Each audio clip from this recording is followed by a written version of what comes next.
निर्मल चितवन निर्मल मन में रास रचाए, मुरली मधुर बजाए बजाए, मुरली मधुर बजाए बजाए, मुरली मधुर बजाए। उस वेणु वादन को सुन करके ये जितनी भी गोपियां हैं जो सुन रही है इस बांसुरी की ध्वनि को, उनका जैसे भय, संकोच, धैर्य, मर्यादा आदि जितनी भी वृत्तियां हैं ना इस माधुरी की, इस बांसुरी की ध्वनि ने छीन ली महाराज। जो भी काम कर रही थी वो गोपियां अपना अपना काम छोड़कर उस दिशा में अकेली ही चल पड़ी महाराज, किसी को नहीं बताया। अब किसी को क्यों नहीं बताया? इसलिए कि प्रत्येक गोपी को ये लग रहा था कि बांसुरी केवल मेरा ही नाम लेकर मुझे ही पुकार रही है। इसलिए बिना पड़ोस वाली गोपी को किसी को भी सूचना दिए खुद ही अकेले। अब प्रत्येक गोपी को लग रहा है तो हर घर में से गोपी निकल करके जा रही है। परंतु कुछ गोपियां ऐसी भी थी जिनके घर वालों ने जाने नहीं दिया, या तो घर में कैद कर लिया या थोड़ा डांट डपट करके बंद कर लिया।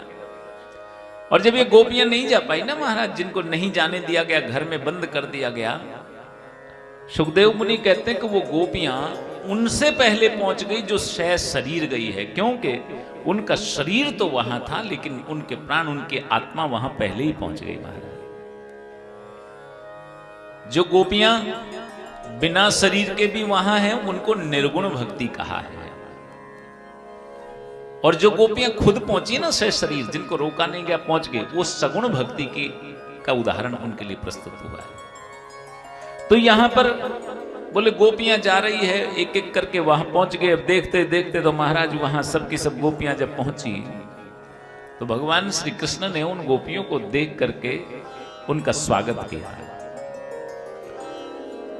स्वागतम वो महाभागा प्रियम किम करवाणि वह ब्रजस्यानामयं कश्चित् ब्रूतागमन कारणम।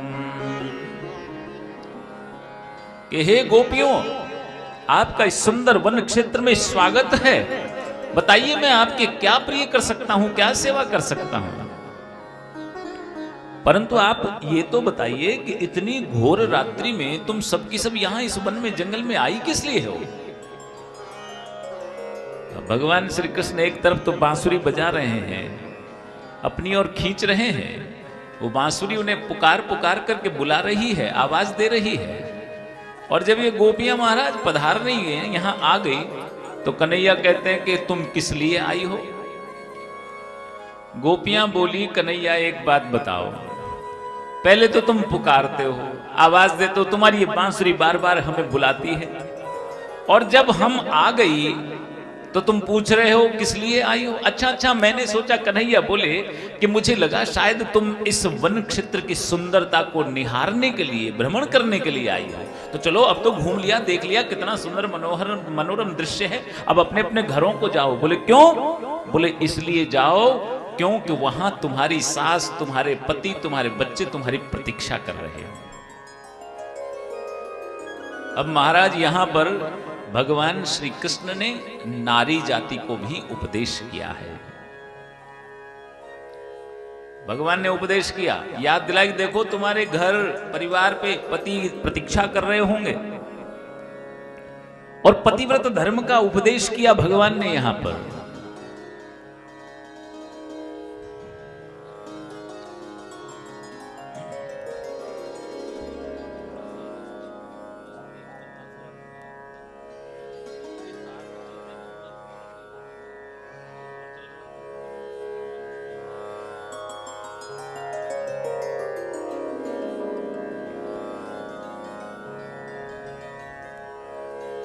दुशीलो दुर्भगो वृद्धो जड़ो रोग्य धनो पिवः पति स्त्री भिर्न हातव्यो लोकेप्सुभिर्पातकिः। गोपियों से भगवान श्री कृष्ण कहते हैं कि हे गोपियों,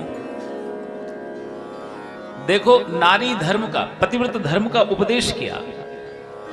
यहां एक तो घर परिवार की याद दिला करके, ये जो जीव है ना, ये गोपी रूपी जीव, इस जीव को घर परिवार की याद दिला रहे हैं। क्योंकि परमात्मा कहते हैं कि अभी भी संसार में तेरा मन लग रहा हो, अगर तुझे छोड़ने की इसको इच्छा नहीं हो तो वापस चला जा।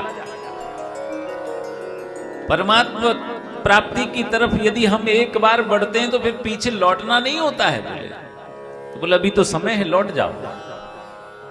तो इसलिए घर परिवार की याद दिला करके परीक्षा ले रहे हैं। ये परीक्षा आसक्ति की परीक्षा है, मोह की परीक्षा है, जो अज्ञान की परीक्षा है। क्योंकि अंत समय में जब भगवान सामने हो, मुक्ति सामने हो, हमारा अंत समय हो और परमात्मा में विलीन होने का समय आ जाता है, तब भी कभी कभी मोह उत्पन्न हो जाता है हमारा। तब भी ये संसार अपनी ओर खींच लेता है। भरत जी के साथ हुआ कि नहीं? इतनी कठोर तपस्या की, कठोर तपस्या करने के बाद, श्री हरि की आराधना करने के बाद वैकुंठ प्राप्त होने वाला था, और उसी समय वो मृग के मोह में ऐसे फंसे कि 2 बार जन्म लेना पड़ा। तो इसलिए अंत समय में भी जब ये गोपियां यहां पहुंच गई है, परमात्मा के सम्मुख है और भगवान याद दिला रहे हैं, घर की, परिवार की, बेटे हैं, बच्चे हैं, पति है, और याद दिलाते दिलाते पतिव्रत धर्म का उपदेश किया। देखो गोपियों, पति भले ही दुशील हो, दुर्भग हो, वृद्ध हो, जड़ हो, रोगी हो या धनहीन भी हो, ऐसे पति की भी यदि कोई स्त्री अवहेलना करती है तो पतिव्रत धर्म का पालन नहीं कर रही है। चाहे कैसी भी परिस्थिति क्यों नहीं उत्पन्न हो जाए, पत्नी को अपने पति का साथ देना होगा। यही पतिव्रत धर्म है। ऐसा नहीं कि महाराज गरीब है, जड़ है, मूर्ख है। पहले तो विवाह हुआ था जब तो बहुत पैसे वाले थे, अब तो वो पैसे वाले नहीं रहे, सब कुछ हो गए। नारी जाति को पतिव्रत धर्म का उपदेश भगवान श्री कृष्ण ने जब किया तो एक गोपी बोली, भगवान एक बात बताइए, अगर किसी स्त्री का पति 1-2 वर्ष के लिए कहीं बाहर विदेश कोई काम धंधे के लिए, नौकरी के लिए, व्यवसाय के लिए चला जाए, और जब वो जा रहा हो पत्नी ये कहे कि आप तो जा रहे हो, मैं आपके बिना कैसे रहूंगी, मैं तो हमेशा पहले आपको भोजन कराती हूँ, तब तो मैं भोजन करती हूँ, आपकी सेवा ही मेरे लिए सर्वोपरि धर्म है, मेरा कैसे जीवन व्यतीत होगा। और वो पति कहे तुम चिंता मत करो, एक काम करो, मैं अपना चित्र, अपनी फोटो दे जाता हूँ, भाई भोजन करो तो उससे पहले मेरे सामने भोजन रख देना, मुझे याद कर लेना, अगर इतनी पूजा की बात है तो मेरी षोडशोपचार विधि से पूजा कर देना। बोले पति देव 2-1 वर्ष के लिए बाहर जाए और फिर किसी दिन लौट करके आए, और उस समय हम जो है उनकी तस्वीर, उनकी फोटो के सामने उनकी पूजा चल रही हो, भोग लगा रहे हो कुछ, और उसी समय दरवाजे पर पति खटखटाए, तो पहले बताइए कि पहले जाकर के पति के लिए दरवाजा खोले, पहले उस पूजा को पूरी करें। गोविंद बोले ये भी कोई पूछने की बात है? अरे पति जब, सच्ची का पति जब दरवाजे पर खड़ा है तो पहले दरवाजा उसके लिए खोलो, फिर तस्वीर की पूजा करने की आवश्यकता क्यों है? तो गोपियां कहती है कि हे प्रभु, जब परमात्मा हमारे सम्मुख खड़े हैं, जो वास्तविक स्वामी हमारे, जो असली मालिक हमारे सामने खड़े हैं, तो फिर ये नकली पतियों की क्यों याद दिला रहे हैं? कहने का भाव है, ये जीव कहता है कि हे परमात्मा, इस जीव के स्वामी तो केवल आप ही हैं। इस जीव के अगर मालिक, पति, कुछ भी स्वामी, कुछ भी यदि कोई है तो वो आप ही हैं। तो जब असली स्वामी सामने खड़ा है तो फिर आप नकली स्वामियों की याद क्यों दिला रहे हो? संसार की याद क्यों दिला रहे हो? घर परिवार की याद क्यों दिला रहे हो?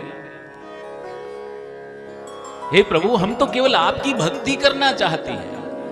तो भगवान बोले भक्ति करने के लिए तो जरूरी नहीं सामने बैठा जाए भाई, भक्ति के लिए जरूरी थोड़ी मेरे सामने ही बैठ के भक्ति करो। भगवान ठोक बजाकर देखते हैं इस जीव को कि श्रवणात् दर्शनात् ध्यायान् मयि भावोनुकीर्तनात् ने तथा सन्निकर्षेण प्रतीयात ततो गृहान। बोले भक्ति बोले पास रहने से नहीं होती है, ये जरूरी नहीं है। बोले भक्ति तो बोले मेरी कथाओं का श्रवण कर लो तो ये भी भक्ति है, मेरे दर्शन हो जाएं तो भी भक्ति है, मेरा घर पर बैठ करके कहीं भी दुनिया के किसी भी कोने में बैठकर मेरा ध्यान करते हो तो वो भी भक्ति है, अगर भाव से मेरा कीर्तन करते हो तो वो भी भक्ति है। तो बोले जब भाव से आप घर में बैठ के किसी भी कोने में मेरा कीर्तन कर सकते हो, मेरी कथाएं सुन सकते हो, मेरा ध्यान कर सकते, भक्ति कर सकते हो, तो फिर मेरे सामने बैठना जरूरी थोड़ी है। अब जब बार बार इस प्रकार से ठोक बजा करके देखा तो गोपियां कहते कि प्रभु अब इस संसार को छोड़कर हम आपके सम्मुख आए हैं, अब ये जो बार बार जन्म लेने का चक्र है, मरने का चक्र है, इससे हमेशा के लिए हमें मुक्त कर दीजिए प्रभु, अब हम लौट के नहीं जाना चाहते। और जब भगवान ने देखा कि जीव आसक्ति मोह आदि को छोड़कर मेरी तरफ उन्मुख हुआ है, तो भगवान ने कहा कि ठीक है, फिर एकाग्र चित्त होकर मेरे साथ चलने की। कहां चलने की? रास में चलने की। और ये रास क्या है? ये परमात्मा प्राप्ति का अंतिम चरण ही रास है। और तब महाराज बांसुरी बजाई, भगवान ने और अनेक रूप प्रकट कर लिए और प्रारंभ हुआ महाराज।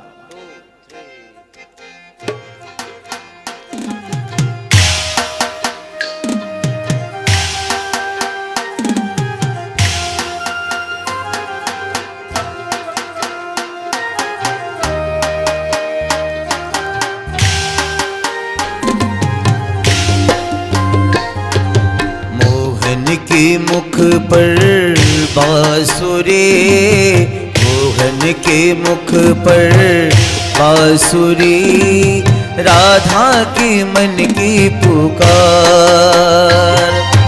मोहन के मुख पर बांसुरी, मोहन के मुख पर बांसुरी, राधा के मन की पुकार। प्रवाहित स्वर धारा अनुपम, रास की रस बलती सरगम। मोहन के मुख पर बांसुरी, राधा के मन की पुकार।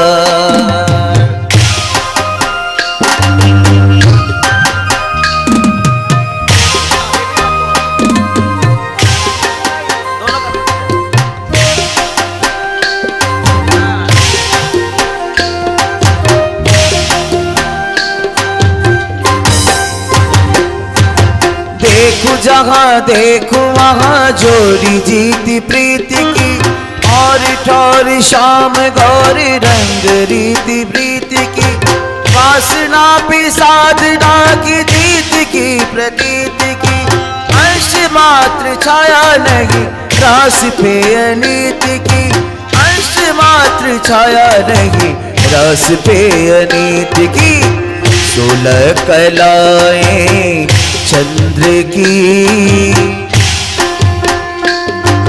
16 कलाएं चंद्र की, 16 कलाएं चंद्र की। पूनम की 16 श्रृंगार, सुंदरम मधुरम का संगम। चतुर्दिक कुंज रही छम छम।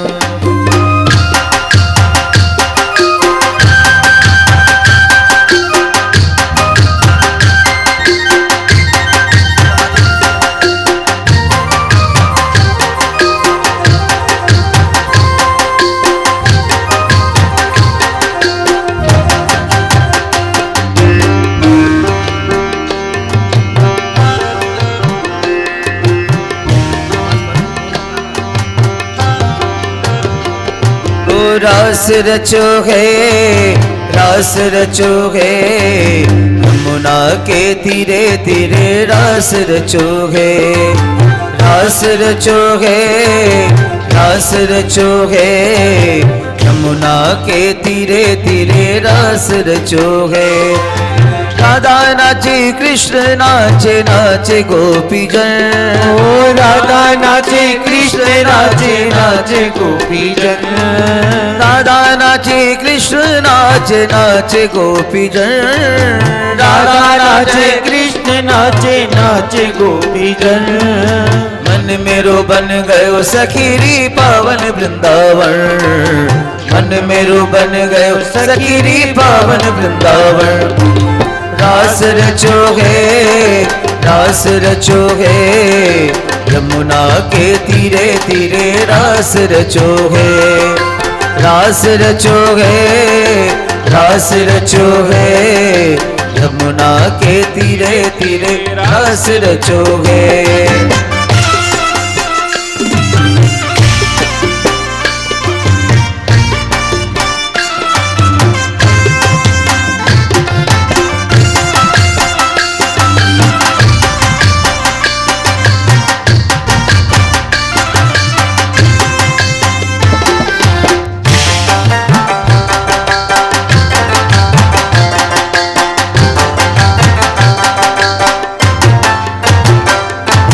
सूरज नाची चंदा नाचे नाची तारागण, ओ सूरज नाचे चंदा नाचे नाचे तारागण, सूरज नाची चंदा नाचे नाची तारागण, ओ सूरज नाचे चंदा नाचे नाचे तारागण।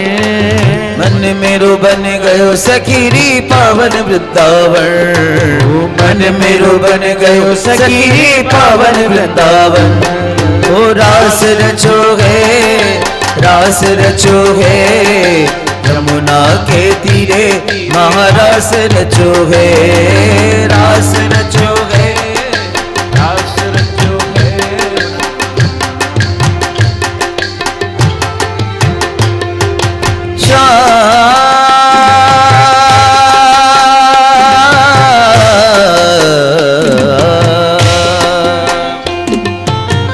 तर बिन श्याम ने एक लुर लागे, रस रंबा बिलो अब जे हो श्याम। तर बिन श्याम ने एक लुर लागे, रस रंबा बिलो अब जे हो श्याम। तर बिन श्याम, तर बिन श्याम, तर बिन श्याम, तर बिन श्याम।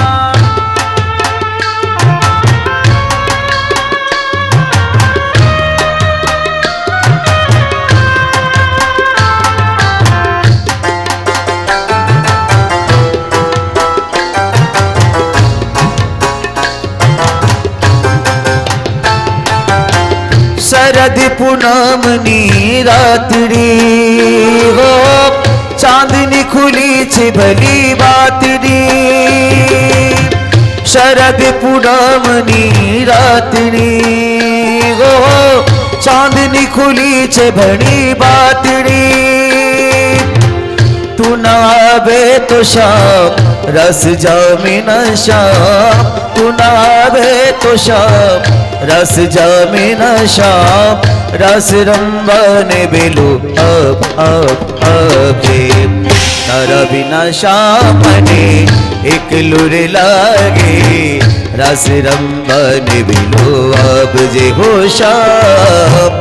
तारा बिना श्याम ने एक लुर लागे, रस रंबने बिलो अब जे घोषा।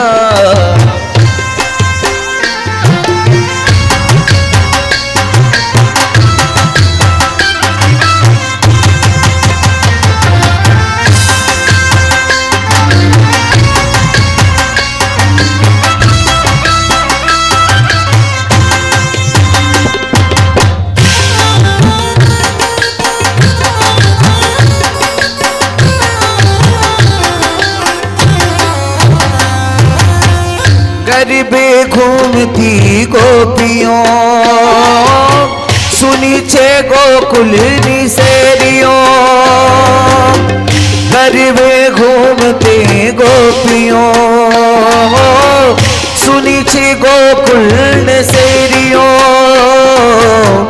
तू न आवे तो शाम रस जामे न शाम, तू न आवे तो शाम रस जामे न शाम, रस रंबन बिलो अब जे तारा बिना शाम ने एक लुर लागे, रस रंबन बिलो अब जी हो शाम, तारा बिना शाम ने एक लुर लागे, रस रंबन बिलो अब जी हो शाम।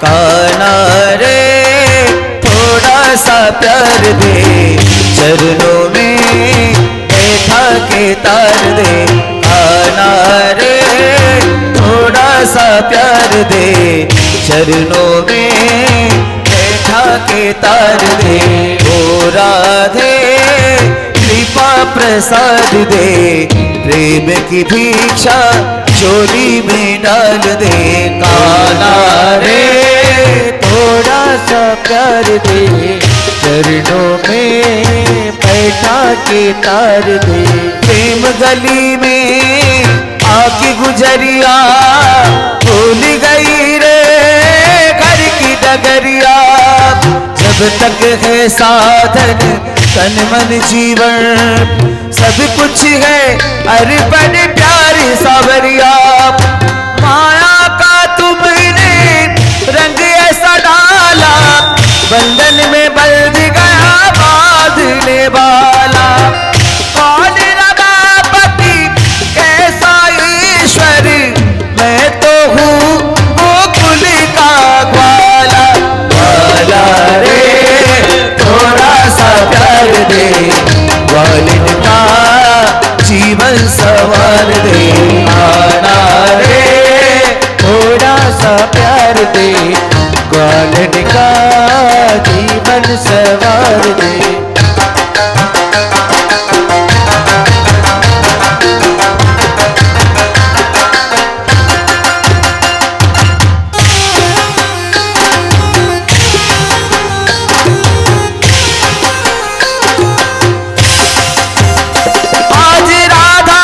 शाम याद आ गया, आज राधा को शाम याद आ गया, आज राधा को शाम याद आ गया, आज राधा को शाम याद आ गया, दिल को कोई काम याद आ गया, दिल को कोई काम याद आ गया, आज को शाम याद आ गया, आज राधा को शाम याद आ गया।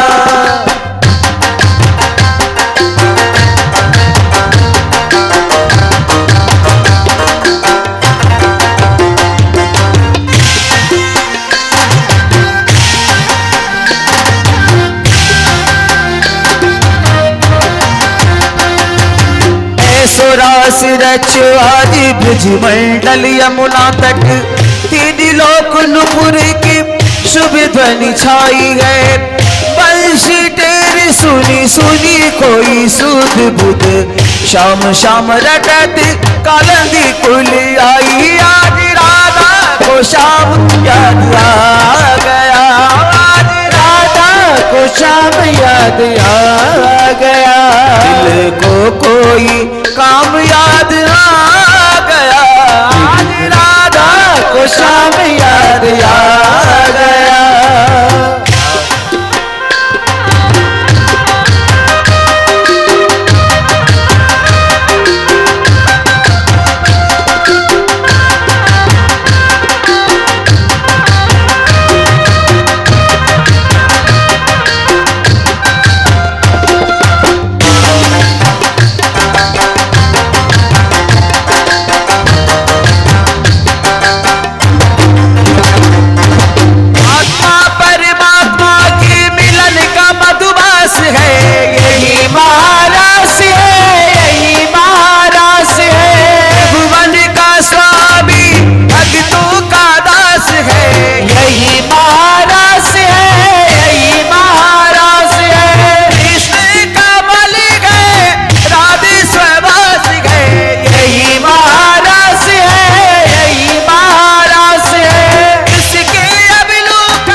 भी दिखत ललचत गए, देवन को भी दिखत ललचत गए। आना रे थोड़ा सा प्यार दे, चरणों में बैठा के तार दे। आना रे थोड़ा सा प्यार दे, चरणों में बैठा के तार दे। चरणों में बैठा के तार दे, चरणों में बैठा के तार दे। बोली वृंदावन बिहारी लाल की जय। जय जय श्री राधे, जय जय श्री राधे, जय जय श्री राधे।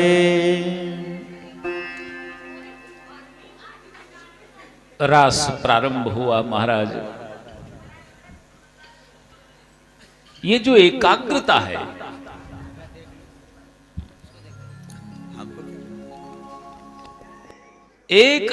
यहां पर भगवान श्री कृष्ण ने, अब सब शांत हो जाइए भाई,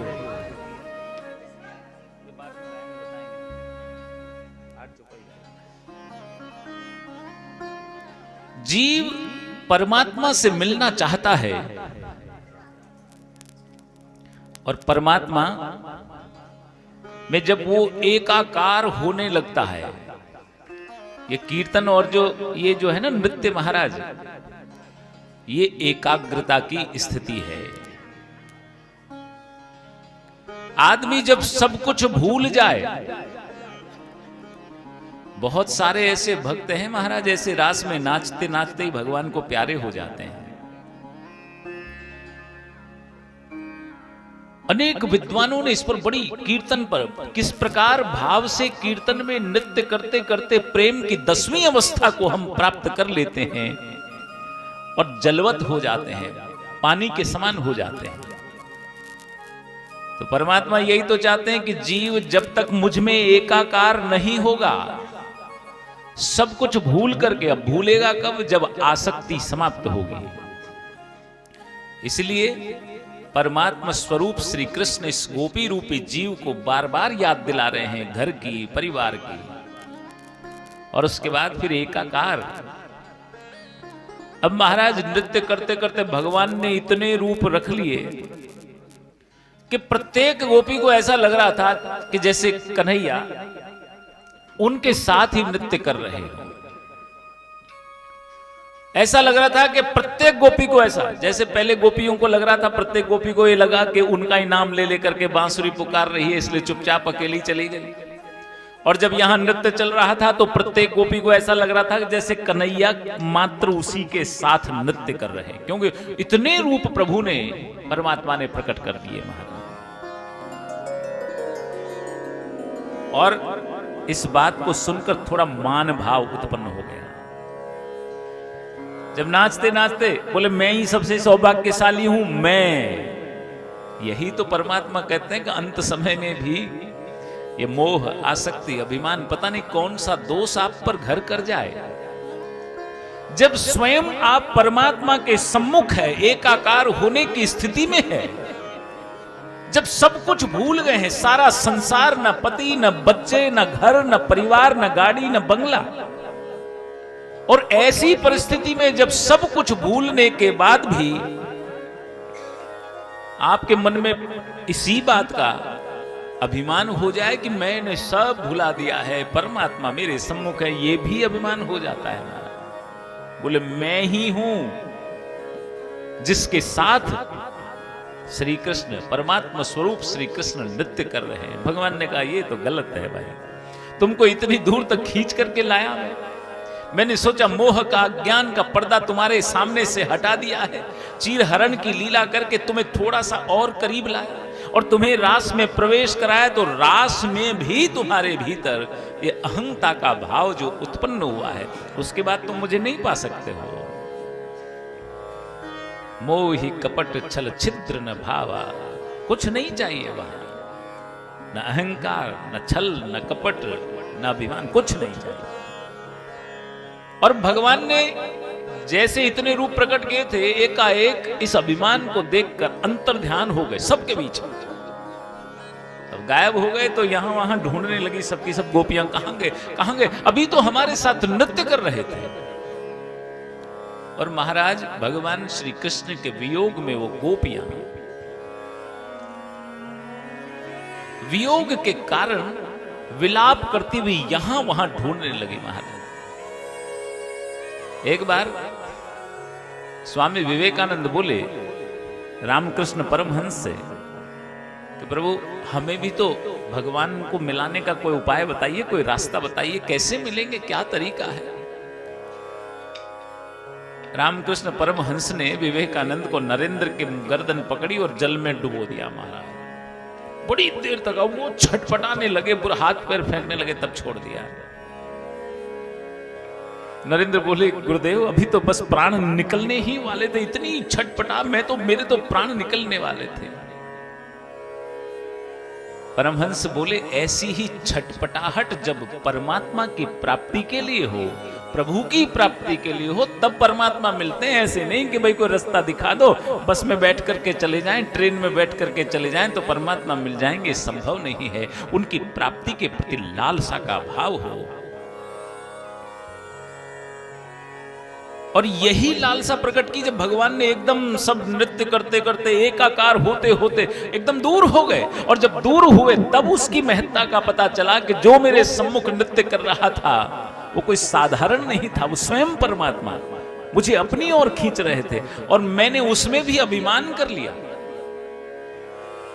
और जब वियोग हुआ, महाराज कोई व्यक्ति दूर जाता है ना तभी उसकी महत्ता पता चलती है।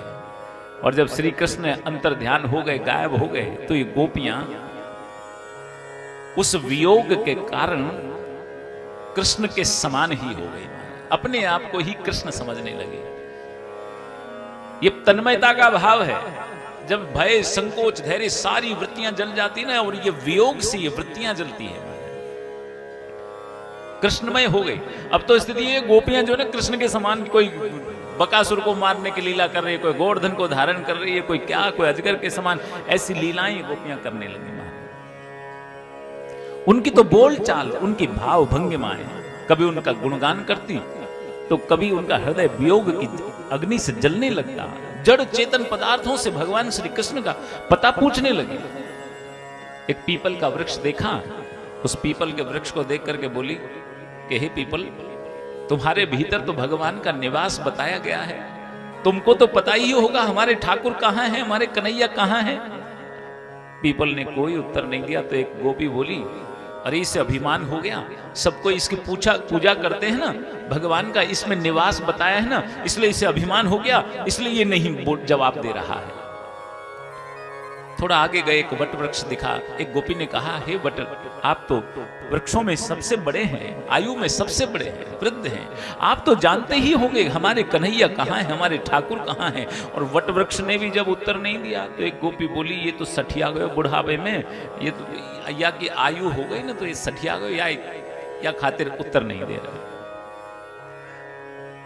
लताओं से, वनस्पतियों से, नदी से, सरोवर से तुलसी का पौधा मिला। उसे देखकर एक गोपी बोली तुलसी तुम तो जानती ही होंगी, तुम्हें तो जरूर पता होगा, क्योंकि जिस प्रकार से हमने परमात्मा को चाहा है उसी प्रकार से आपकी भी परमात्मा के प्रति चाहत रही है। आप तो बहुत प्रेम करती हैं गोविंद से, तुलसी तुम तो जानती ही होगी, बताओ कहां है। तुलसी ने भी उत्तर नहीं दिया। तो गोपी बोली इसको तो पता भी होगा ना, तो ये नहीं बताएगी, क्योंकि हमारी सौत जो ठहरी है। पृथ्वी से पूछा कि हे पृथ्वी तुमको तो अवश्य ही पता होगा, तुमसे तो अलग हो ही नहीं सकते, क्योंकि जहां भी कहीं गए होंगे श्री कृष्ण तुम्हारे ऊपर तो चल करके गए होंगे, सदैव उनके चरणों का स्पर्श तुम्हें प्राप्त होता रहा होगा, इसलिए तुमको तो पता ही होगा कन्हैया कहां है। लेकिन पृथ्वी ने भी कोई उत्तर नहीं दिया। और तब वो आगे गई। कहते हैं कि इन गोपियों को छोड़कर भगवान श्री कृष्ण एक विशेष गोपी के साथ चल पड़े। और वो विशेष गोपी कौन? राधा। राधा जी को साथ लेकर के चले जा रहे थे। राधा जी ने देखा कि श्री कृष्ण गोपियों को छोड़कर चले गए हैं। जिस प्रकार से मैंने प्रभु को चाहा है उसी प्रकार से अन्य गोपियों ने भी चाहा है। यदि भगवान उनसे दूर होते तो उनको बड़ी पीड़ा होगी, कष्ट होगा। इसलिए श्री कृष्ण से कहने लगे। राधा जी ने कहा कि हे प्रभु, मेरे बड़े पैर दुख रहे हैं, पैरों में दर्द हो रहा है, मुझसे चला नहीं जा रहा है। राधा जी ने सोचा कि मैं पैर दुखने का जो है थोड़ा सा अभिनय करूंगी तो शायद वापस लौट जाएंगे। इसलिए राधा जी बोले कि प्रभु मेरे बहुत चरण, मेरे पैर बहुत तेजी से दुख रहे हैं, बड़ी पीड़ा हो रही है, मैं और नहीं चल पाऊंगी आगे, इसलिए अब हमें लौट जाना चाहिए। श्री कृष्ण कहते हैं कि देवी अगर ऐसी बात है तो कोई बात नहीं, राधे आप एक काम करो, तुम इस चबूतरे पर चढ़ो और मेरे कंधे पर विराजमान हो जाओ, मैं अपने कंधे पर बिठा करके तुमको ले जाऊंगा। और महाराज श्री राधा को उन्होंने चबूतरे पर चढ़ा करके, जब श्री कृष्ण नीचे झुके और राधा जी ने अपना पैर आगे बढ़ाया कंधे पर बैठने के लिए, तो जो दोष उत्पन्न उन गोपियों में हुआ था ना, मान भाव, वो राधा जी में भी उत्पन्न हो गया। पैर को आगे बढ़ाते हुए राधा जी मन ही मन सोचने लगी कि मुझसे बड़ा सौभाग्यशाली कौन होगा, श्री कृष्ण के कंधे पर बैठ करके मैं आज चलूंगी। और जैसे ही पैर आगे बढ़ाया और बैठने लगी, धड़ाम से नीचे गिर पड़ी महाराज। कन्हैया वहां से भी अंतर ध्यान हो गया। दोनों के पदचिन्हों को ढूंढती ढूंढती ये गोपियां वहां पहुंच गई जहां राधे रो रही थी, विलाप कर रही थी। गोपियों ने कहा, अरे हमने पदचिन्ह तो तुम दोनों के देखे, परंतु कन्हैया कहां है? राधा जी कहते कि जिस प्रकार से तुमसे भूल हुई ना, वही भूल मुझसे हो गई। मैंने भी अभिमान कर लिया, मेरे मन में भी मान भाव जागृत हो गया, और गोपियों की स्थिति ऐसी हो गई। किम ते कृतं क्षिति तपोबल केशवांघ्रि परशोद्भवोत्पुलकितांगरुहैर्विभासि अप्यंघ्रि संभव उरुक्रम विक्रमाद्वा आहो वराह वपुष परिरंभणेन। और ये गोपियां राधा जी को साथ लेकर जब कहीं नहीं दिखे महाराज, भगवान कहीं नहीं मिले ना महाराज, तो इस मान को, अभिमान को छोड़ करके यदि हम भक्ति का आश्रय लेते हैं ना, तो अपने आप ही परमात्मा मिल जाता है। और भक्ति कौन? भक्ति है यमुना। गंगा ज्ञान का स्वरूप है, यमुना भक्ति का स्वरूप है, और सरयू विरक्ति का, वैराग्य का स्वरूप है। यदि हम भक्ति का आश्रय लेते हैं ना, तो परमात्मा अपने आप ही मिल जाते हैं। और परमात्मा तो इनके साथ ही थे, परंतु अभिमान का आश्रय ले लिया, अहंकार हो गया, मान भाव उत्पन्न हो गया। इसलिए उस मान भाव को छोड़ करके एक बार फिर से इन समस्त गोपियों ने, राधा जी सहित समस्त गोपियों ने भक्ति का आश्रय लिया, और यमुना के किनारे पर, यमुना के तट पर जाकर के कन्हैया कन्हैया पुकारा करेंगे, पुकारा करेंगे, लताओं में ब्रज के पुकारा करेंगे। कन्हैया कन्हैया पुकारा करेंगे, पुकारा करेंगे, लताओं में ब्रज के गुजारा करेंगे। कहीं तो मिलेंगे वो बांके बिहारी, बांके बिहारी। कहीं तो मिलेंगे वो बांके बिहारी, बांके बिहारी। उन्हीं के चरण चित लगाया करेंगे, लगाया करेंगे, लताओं में ब्रज की गुजारा करेंगे। कन्हैया कन्हैया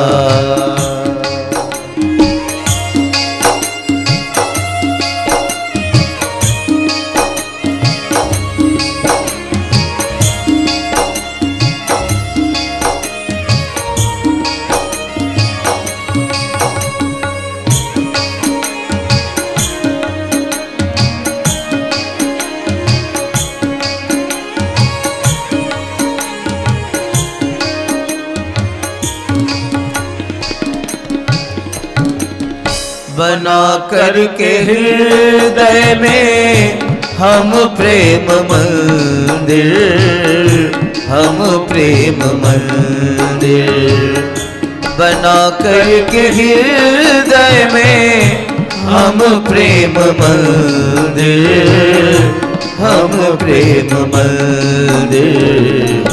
वही उनको झूला झुलाया करेंगे, झुलाया करेंगे, लताओं में ब्रज की गुजारा करेंगे, कन्हैया कन्हैया।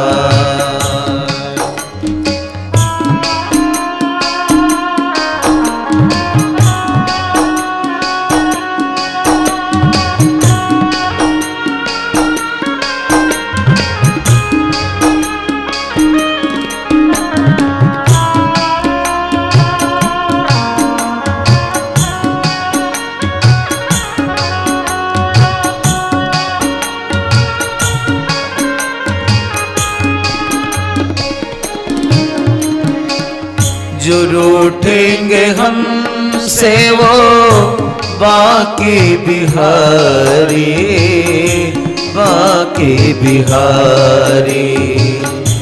जो रूठेंगे हमसे वो बाकी बिहारी, बाकी बिहारी।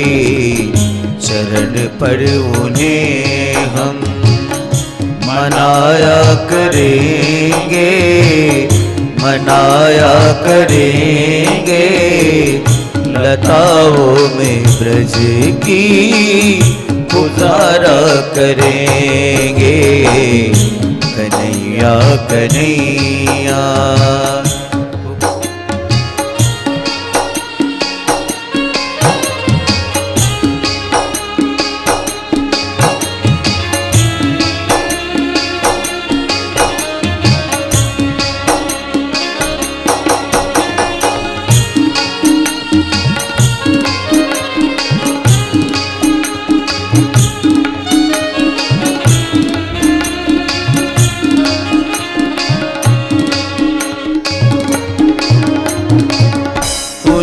प्रेम डोरी से हम बांध लेंगे, हम बांध लेंगे।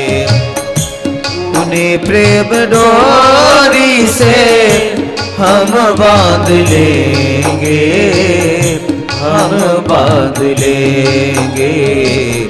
तो फिर वो कहाँ भाग जाया करेंगे, भाग जाया करेंगे, लताओं में ब्रज की गुजारा करेंगे, कन्हैया कन्हैया पुकारा करेंगे, पुकारा करेंगे, लताओं में ब्रज की गुजारा करेंगे। भक्ति का आश्रय विलया वियोग करते करते, और तब महाराज जब भक्ति का आश्रय लिया, सारे दोष दूर हो गए, अभिमान दूर हो गया, तो अपने आप ही भगवान श्री कृष्ण उनके बीच प्रकट हो गए। ऐसे में इन गोपियों ने जो विरह गीत गाया वो गोपिका गीत के नाम से विख्यात हुआ।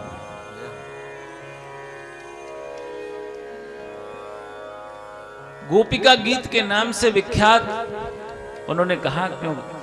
गोपियों ने कहा, प्रभु आपको ऐसे ही हमको वियोग की अग्नि में जला करके मारना था, तो फिर बार बार आपने हमें बचाया क्यों? कभी बकासुर से, कभी अगासुर से, कभी कालिये नाग के विष से, कभी आपने दावानल से हमारी रक्षा की, कभी मुंजाग्नि से हमें बचाया। इंद्र के प्रकोप से जब भीषण मूसलाधार वर्षा होने लगी, उस समय आपने जल से हमें बचाया। जब आपको हमें ऐसे ही मारना था वियोग में जला करके, तो फिर बार बार आपने बचाया क्यों? हम तो बिना मोल की आपकी दासियां हैं प्रभु। और इस गोपी का गीत को कहते हैं कि जब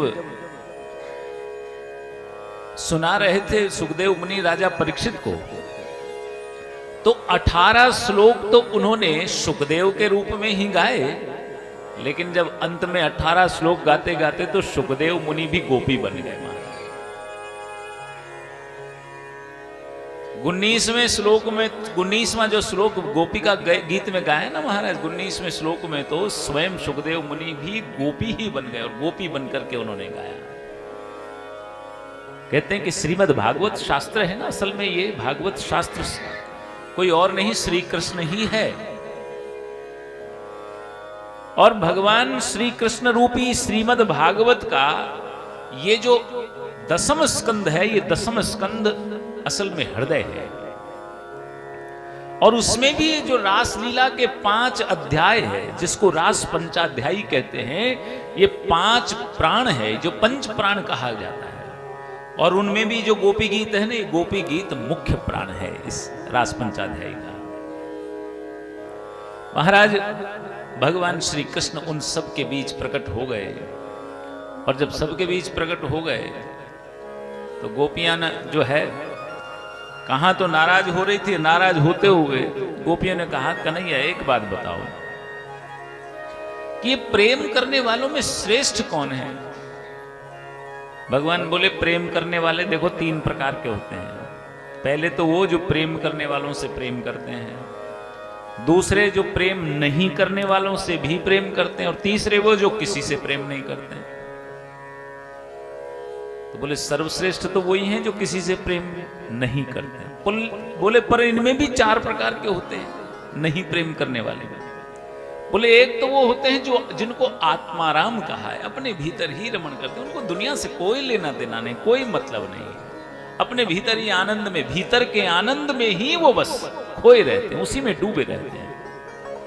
उनकी तरफ से कोई चाहे उन्हें प्रेम करो, चाहे उनसे शत्रुता रखो, चाहे गाली दो, कुछ भी करो, वो अपने भीतर ही सन है। एक बोले आप्तकाम होते हैं, जिनको पूर्ण काम, सब कुछ देखभाल करके सारे सुखों का भोग करके समझ में आ गया कि भाई कुछ नहीं रखा है संसार में, उसके बाद जब परमात्मा के प्रेम में डूब जाते हैं, उनको पूर्ण काम आप्तकाम का है, वो भी किसी से प्रेम नहीं करते। बोले तीसरे वो होते हैं अकृतज्ञ।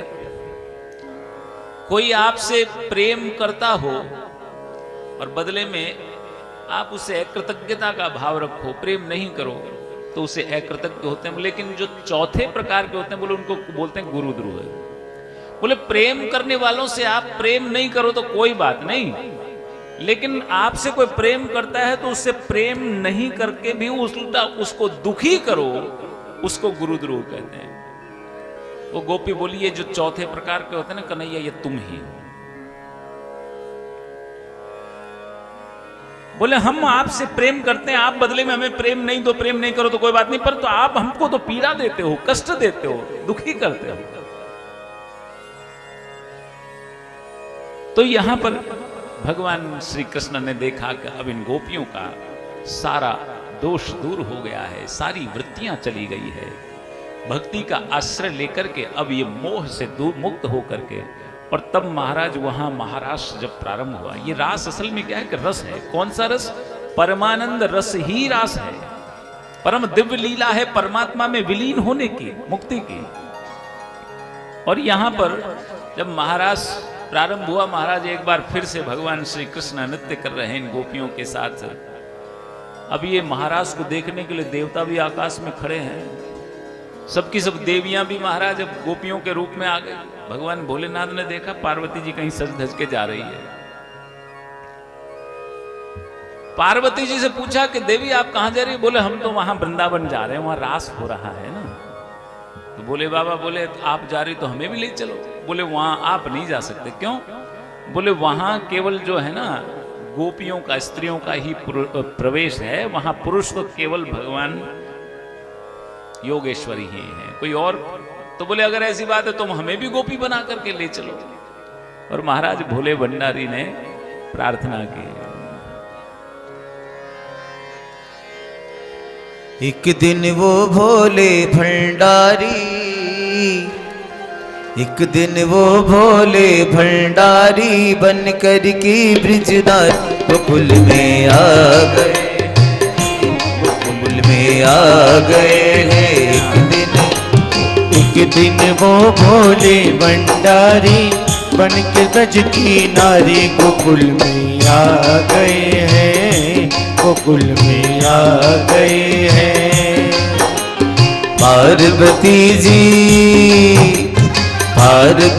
जी मना के हारी, ना माने त्रिपुरारी वृंदावन आ गए हैं, वृंदावन आ गए हैं। एक दिन वो भोले भंडारी बन कर के ब्रिजनारी वृंदावन आ गए हैं, वृंदावन आ गए हैं।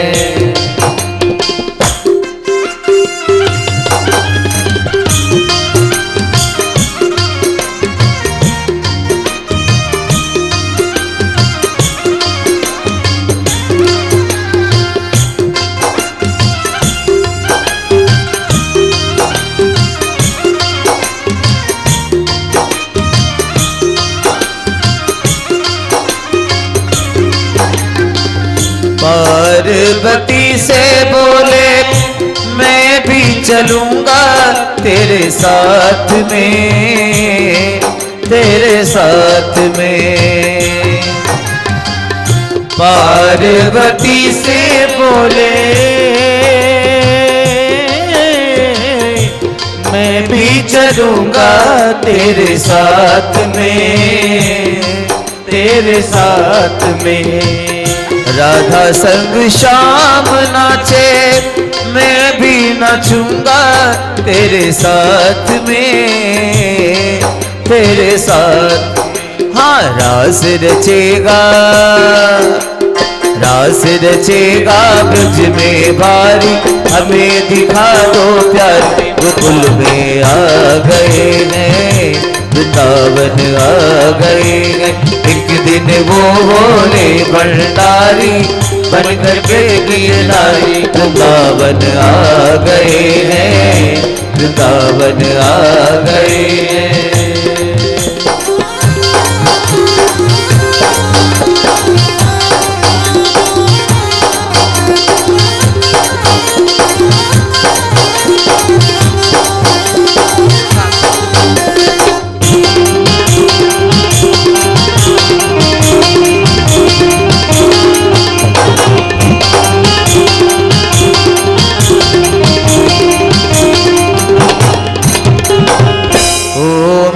भोले स्वामी कैसे ले जाऊं तुम्हें साथ में, तुम्हें साथ में।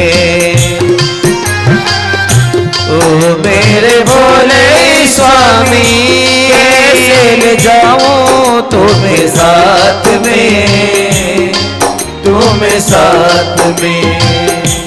एक मोहन के शिवा कोई पुरुष ना वहाँ रस में, वहाँ रस में। एक मोहन के सिवा कोई पुरुष ना वहाँ रस में, वहाँ रस में। हंसी करेगी, हंसी करेगी ब्रज की नारी, मानो बात हमारी वृंदावन आ गए हैं, वृंदावन आ गए हैं। एक दिन वो भोले भंडारी बन कर के ब्रज नारी वृंदावन आ गए हैं, वृंदावन आ गए हैं।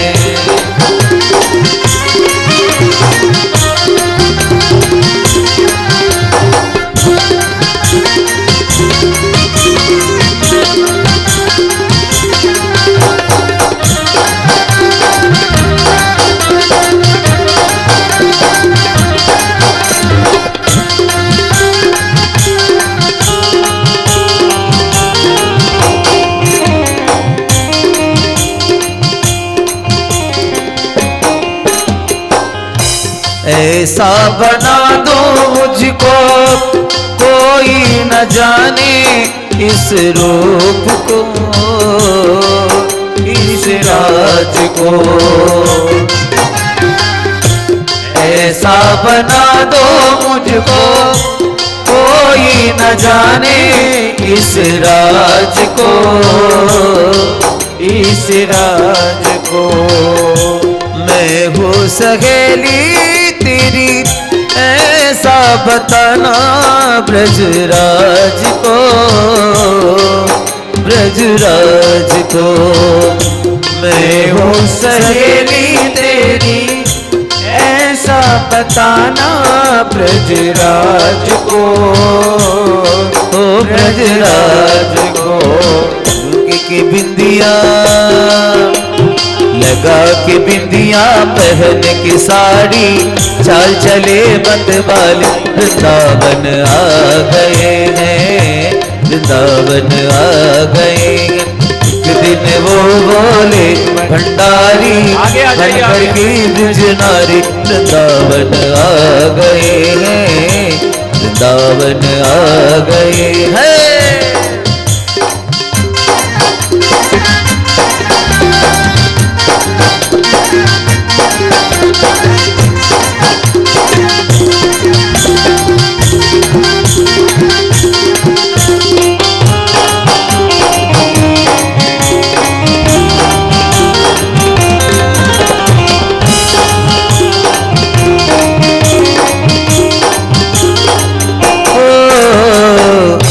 देखा मोहन ने जब समझ गए वो सारी बात रे, सारी बात रे। देखा मोहन ने जब समझ गए वो सारी बात रे, सारी बात रे। ऐसे बजाई बंशी सुध बुध भूले भोलेनाथ रे, भोलेनाथ रे। ऐसी बजाई बंशी सुध बुध भूले भोलेनाथ रे, भोलेनाथ रे। अरे सिर से सड़क, सिर से सड़क गई जब सारी मुस्काए बनवारे गोकुल में आ गए हैं, गोकुल में आ गए। एक दिन वो बोले भंडारी बनकर की ब्रज नारी गोकुल में आ गए हैं, गोकुल में आ गए हैं। पार्वती जी मना के हारी, पार्वती जी मना के हारी ना माने त्रिपुरारी वृंदावन आ गए हैं, वृंदावन आ गए हैं, गोकुल में आ गए।